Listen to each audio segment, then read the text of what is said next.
Dua buah negara, satu bangsa, terpisah oleh ideologi perang dan juga garis lintang 38 darjah. Inilah kisah antara Korea Utara dan Korea Selatan, di mana kedua negara ini dahulunya pernah bersatu, tetapi setelah berlakunya Perang Dunia Kedua dan juga Perang Korea pada tahun 1950, kedua negara ini telah terpisah. Pada tahun 1998, Presiden Kim Dae-jung cuba membawa sebuah pendekatan damai tanpa paksaan yang dikenali sebagai Dasar Sunshine. Dasar ini telah membawa pencapaian penting, antaranya sidang kemuncak bersejarah, pertemuan antara keluarga yang terpisah, dan juga kerjasama ekonomi. Tetapi dasar ini juga diganggu-gugat oleh beberapa elemen seperti perubahan kepimpinan, campur tangan kuasa besar, dan juga perbezaan ideologi. Jadi apakah Dasar Sunshine ini mampu membawa jalan damai atau sekadar sebuah sinar yang malap dalam bayang-bayang geopolitik?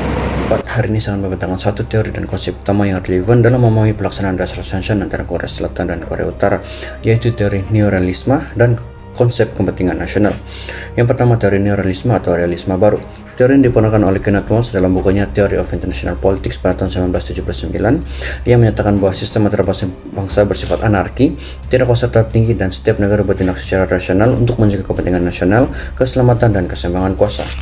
Aplikasi terhadap Dasar Sunshine boleh dilihat di mana Korea Selatan mengutamakan kestabilan dan keselamatan serantau. Korea Utara belum menerima dasar ini karena ia memerlukan bantuan ekonomi demi kelangsungan rejim mereka. Seterusnya adalah konsep kepentingan nasional, di mana konsep ini dikembangkan oleh Hans Morgenthau yang menyatakan bahwa negara bertindak berdasarkan kepentingan nasional, terutama dalam bentuk kuasa, keselamatan, dan kelangsungan. Ia boleh bersifat pertengahan dan juga jangka panjang. Aplikasi kepada Dasar Sunshine boleh dilihat di mana Korea Selatan mau mengeluarkan provokasi dan menjamin keselamatan serta kemajuan ekonomi. Korea Utara pula menyertai dasar ini karena ingin mendapatkan bantuan ekonomi tanpa perlu mengubah ideologi mereka.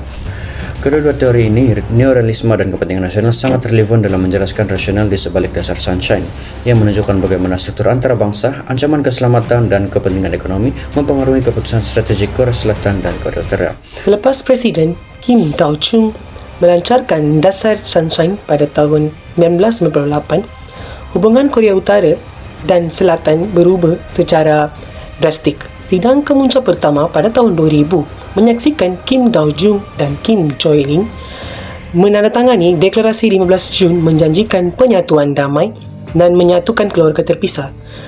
Seterusnya, kerjasama ekonomi berkembang termasuk pelancongan ke Gunung Kumgang dan Kompleks Industri Kaohsiung.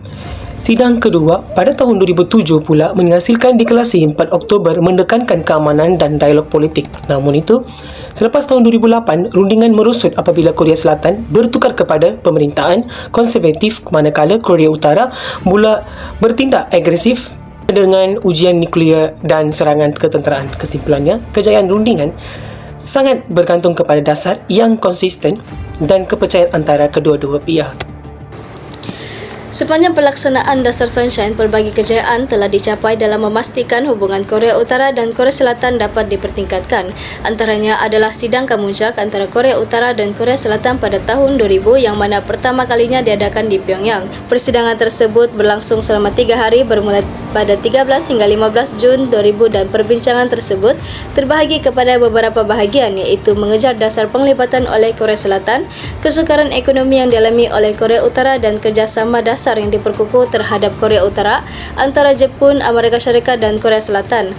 Seterusnya, mereka bekerjasama dalam bidang sukan dan Korea Selatan telah membina kompleks sukan bagi aktiviti olahraga di Pyongyang pada tahun 1999. Dasar Sunshine diteruskan lagi pada era Roh Moon-hyun apabila beliau telah meneruskan projek pusat pelancongan di Gunung Kumgang yang berada di wilayah perbatasan antara Korea Utara dan Korea Selatan pada tahun 2003. Dan kemudian pada tahun 2004, Korea Selatan telah menyokong projek mega yang dijalankan di Korea Utara seperti kompleks perindustrian Kaesong serta pembinaan kereta api dan jalan raya bagi menghubungkan kedua-dua negara.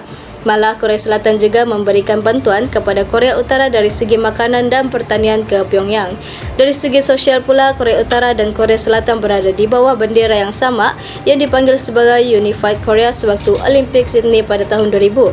Dan kemudian pertemuan semula keluarga yang terpisah sejak Perang Korea juga telah berjaya dilaksanakan di bawah Dasar Sunshine ini, serta bantuan kewangan juga turut diberikan kepada keluarga tersebut. Saya akan terangkan secara ringkas tentang kegagalan dan kegagalan Dasar Sunshine antara Korea Selatan dan Korea Utara.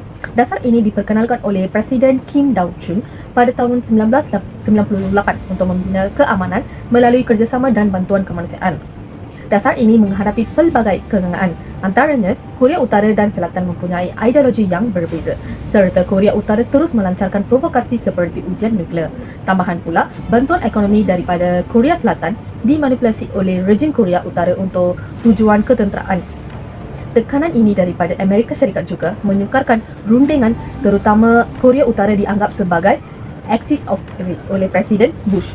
Kegagalan paling ketara ialah tiada perubahan struktur di Korea Utara dan dasar ini tidak diteruskan lepas pertukaran pentadbiran di Sweden. So, jadi kesimpulannya, walaupun niat dasar ini baik, ia ada juga gagal mencapai penyatuan kerana daripada halangan politik, ketenteraan dan strategi. Kesimpulannya, dasar Sunshine merupakan pendekatan diplomatik yang diperkenalkan oleh Presiden Kim Dae-jun untuk merapatkan hubungan antara Korea Selatan dan Korea Utara. Meskipun kedua-dua negara berbeza dari segi ideologi, dasar ini berjaya membuka satu ruang kerjasama dalam bidang ekonomi, sosial dan pertemuan semula keluarga yang terpisah. Ia juga mencerminkan konsep dalam hubungan antara bangsa seperti teori neoliberalisme dan kepentingan nasional. Namun, provokasi ketenteraan dan pengaruh geopolitik menghalang perubahan mendalam dalam Korea Utara. Walaupun tidak mencapai penyatuan rasmi, dasar Sunshine tetap penting kerana ia mewujudkan dialog, membina kepercayaan dan menekankan pentingnya diplomasi damai dalam dunia moden. Sekian, terima kasih.